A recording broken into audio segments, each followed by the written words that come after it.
curious is the talk about us choosing our destiny before we are born. Now, you mentioned that you're a mix of your mom and your grandfather, and that's how it makes you an author today.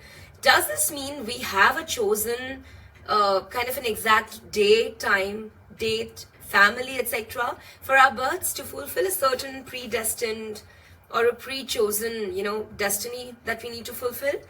And in that case, even the soul lesson, is that also a pre-chosen one? So as much as I advocate logic, I do know that we are chosen to do stuff. We do not choose anything. I did not choose to become this. I did not choose this road, by the way. Yes, I did always have an ambition to be an author. In fact, this childhood help in the house. What am I saying? Let me rephrase that. So, like, I should, in fact, bring this up because this is going to be an important point of reference. No, we're chosen. I do not believe that we choose what we become. No, that doesn't happen. Don't even try to do that. What you can choose is what you're going to do today.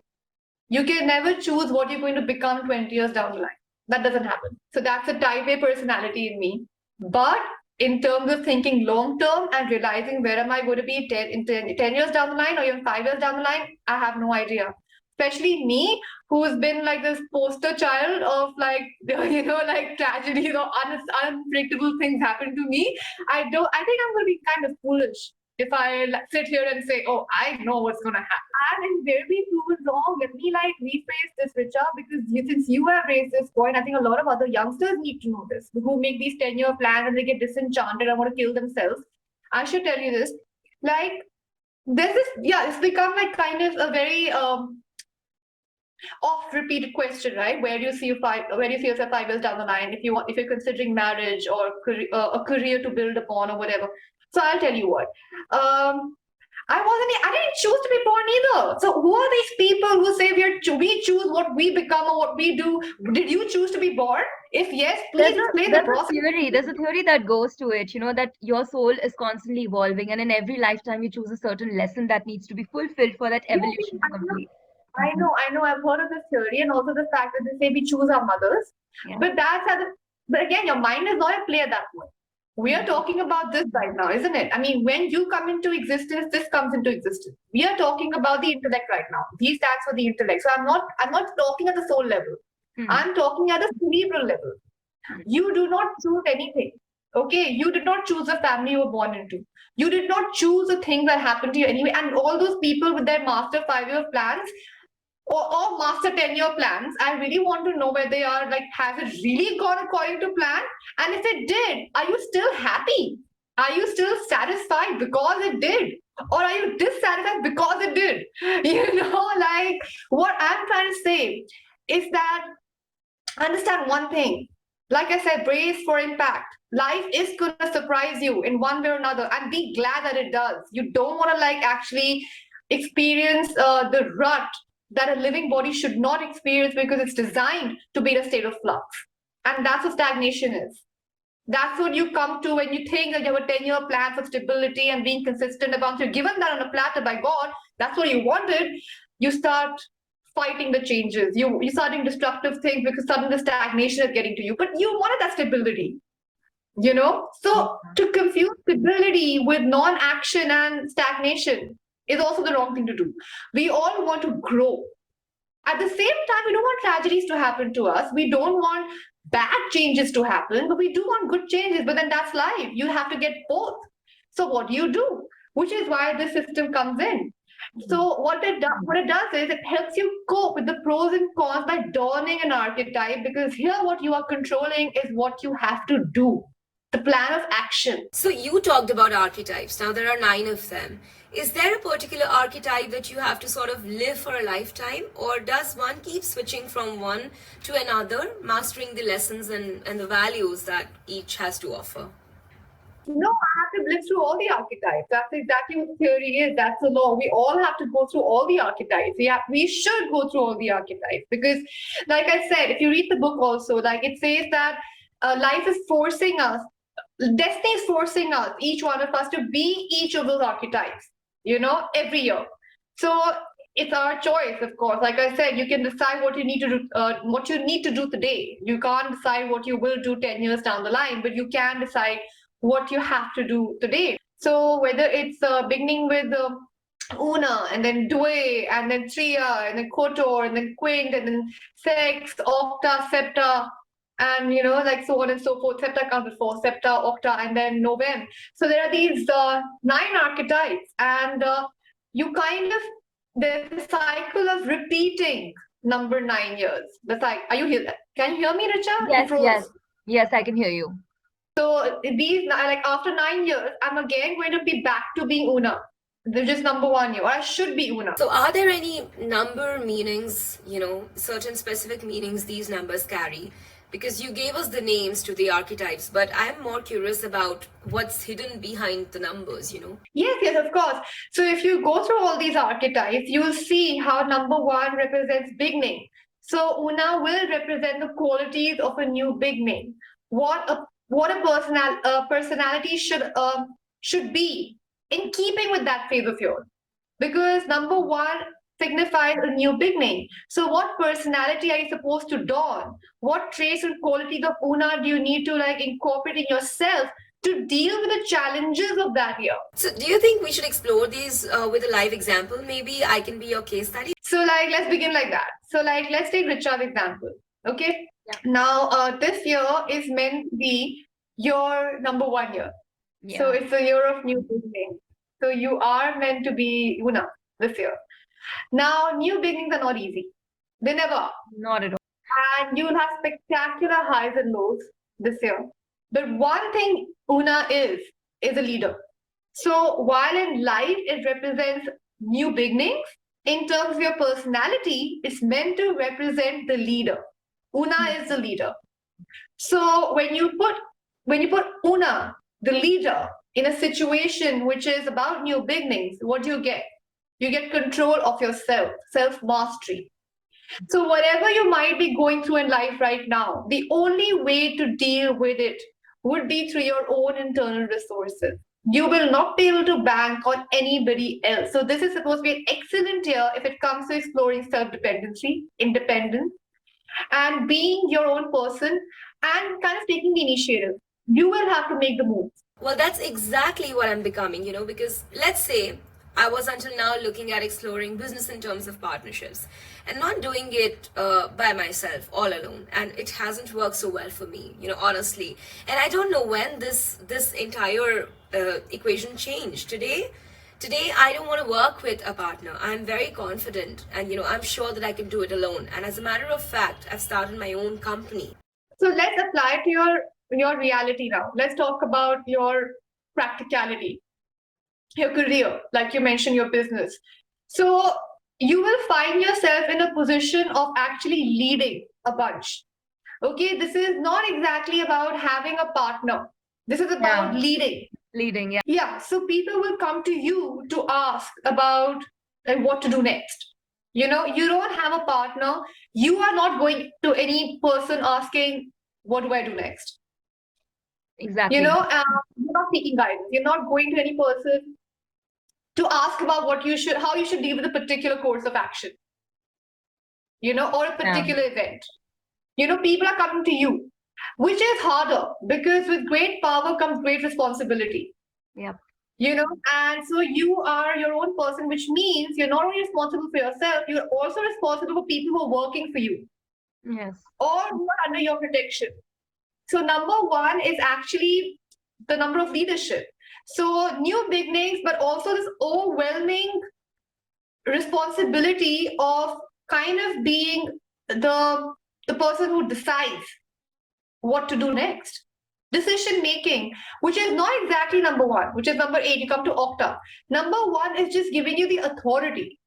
Number 1 is authority. It's giving you the choice of. It's actually not even giving you a choice because Una, you have to don that persona if you are meant to cope with it successfully. If you choose not to, you can afford to just get away with it, but you won't be happy in that year. Not being anything lesser than that. I mean, supposing you're not in a position of leadership because you've chosen not to, because at the end of the day, we do have a decision to make. Though let me to be very clear about this. In your personal year, number one, you will not really have that choice of authority. It'll be given to you. The choice will be whether to like actually take it on, smiling, or kind of abandon it, shirk it away because you think too much of responsibility. I can't deal with it. In that case, you may as well do that, but you are going to be again not making the best of that year because you can make the best of the authority. So number one is about new beginnings, which can be extremely overwhelming because it's so new. You're finding your steps as you go along. It's training on the job.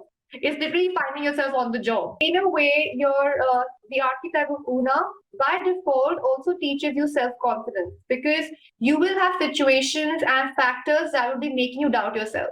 That will be making you question yourself. It stands for self-doubt as well because you have to conquer it, you have to defy it, and you have to stand strong in spite of that. If you see the illustration of Una, you will understand what I mean. It's showing all these people trying to bring Una down with those ropes, and she is holding her book in her hand. That's Una, and the self-confidence. By the end of this year, you will have more of it. Then, if you are continuously going on that road. And so, yeah, next year will be the opposite. Next year, you will enter the phase of doing. Now, there, you need to step back.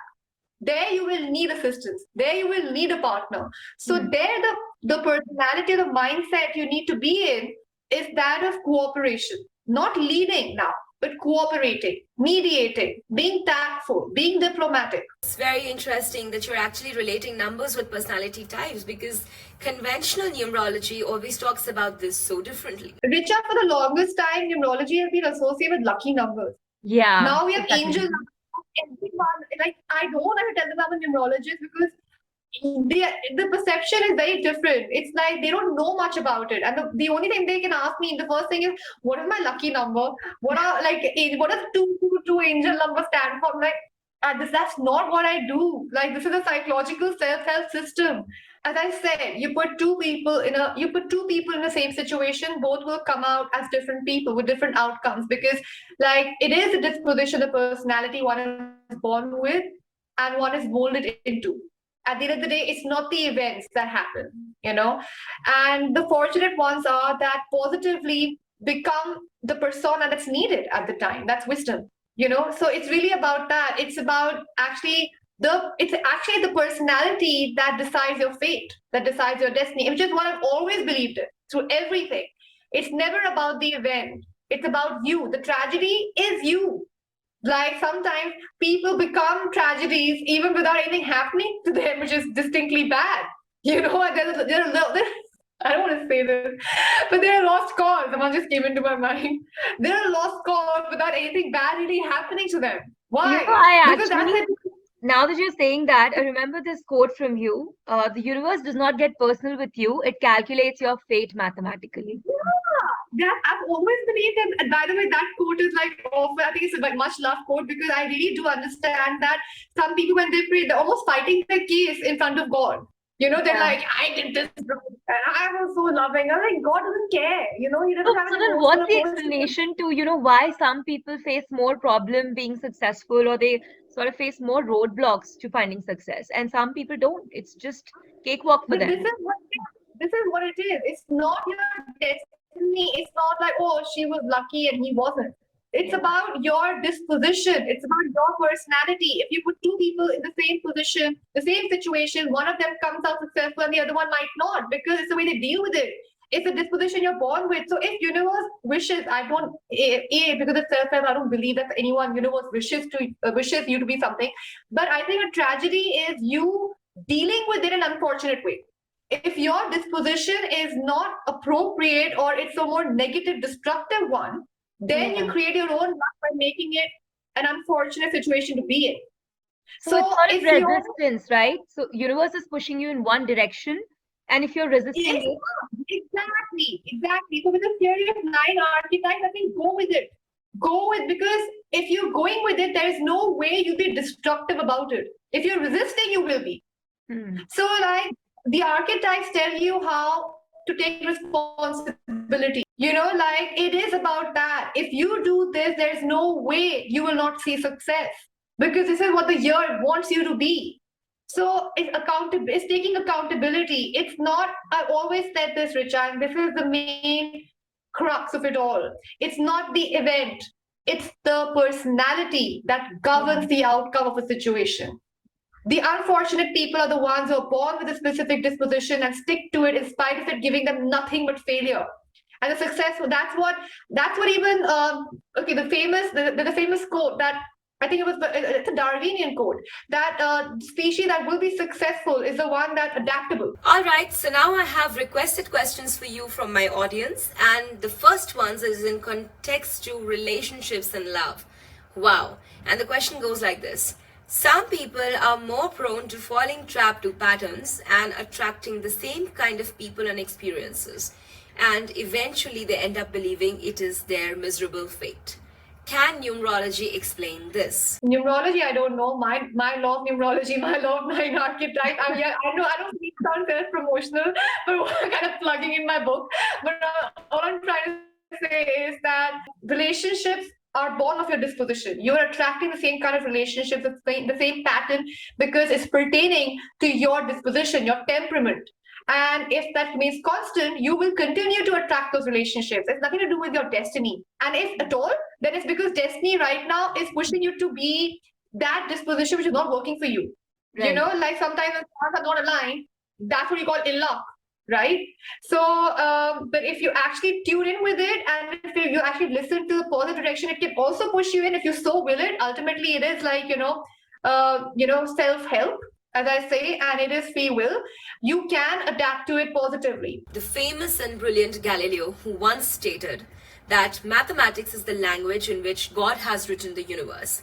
Additionally, Pythagoras, who is also a famous mathematician, concurred that number is the ruler of forms and ideas and the cause of gods and demons. Is this a possibility that numbers are indeed a form of divine guidance, or they're just random patterns recognized or even consciously manifested by people? I do. No, I do. I live by that. Yes. No. Especially the number codes. I'm getting to that. What is your opinion about number codes, angel numbers, and those repeat patterns everybody on the internet is talking about today? Oh, the angel numbers, you mean, the repeating numbers? Yeah. I don't believe in that. Okay. I'm saying it very honestly. Yeah, I don't believe in that. Like I said, I believe in these archetypes because I just believe that these 1 to 9 numbers keep repeating themselves in your life in a cycle, as it were, and then that's it. I mean, I don't believe in these repeating numbers and all of that because all right, and now as we move towards the end of our wonderfully curious and engaging conversation tonight, let's get to a more macro view of the cosmos and talk about the shifting consciousness of our planet. Now, you spoke about the pandemic earlier and all these other catastrophes that are happening across the globe. Do you think this is a sort of collective karma which is necessary for our evolution and of the planet Earth as well? Or there is a numerological pattern behind this which gives us an explanation? You must have seen the pandemic did not have a debilitating impact on everybody uniformly. Some people thrive because of it. Your grocer would have actually seen a lot of success in that period.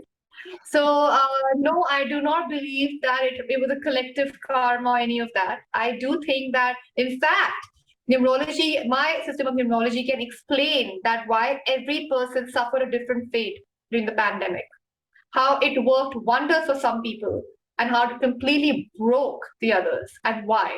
At an individual level, it was very unique and very different as an experience. So it was something which was fated to happen, so it did. But that does not mean that it has a uniform impact on everybody, as nothing does. Yeah, that explains. Well, thank you so much for being with me on the show tonight, Saudamini. It's as usual an absolute delight to talk to you. Thanks for making this conversation so engaging and enlightening and sharing your insights on numbers, life, patterns, and of course your system in psychology and numerology that explains why life happens the way it does to us.